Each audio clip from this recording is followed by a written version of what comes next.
ఏమి మీరు ఆశ్చర్యపోతారు. వెడితే అది ఒకటే కొండ. నరసింహస్వామి వారు అక్కడ స్వయంభూగా వెలిసే ముందు తన కాలుతో ఒక్క తన్ను తన్నారు. ఆ కొండ రెండు కింద విడిపోయింది. విడిపోయినప్పుడు మధ్యలో ఒక పెద్ద ప్రవాహం ఉంటుంది.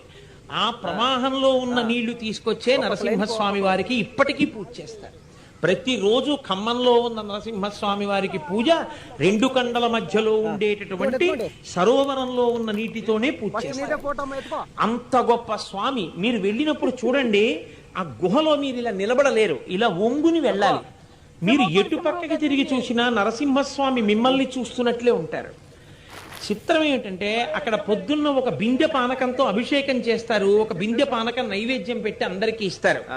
కష్టాల్లో ఉన్న వాళ్ళు, ఇబ్బందుల్లో ఉన్న వాళ్ళు ఆదివారం నాడు ఖమ్మంలో ఉన్న నరసింహస్వామి వారి దగ్గరికి వెళితే కొబ్బరి బొండాన్ని పచ్చగుడ్డలో కట్టి పుచ్చుకుంటారు ముడుపుగా.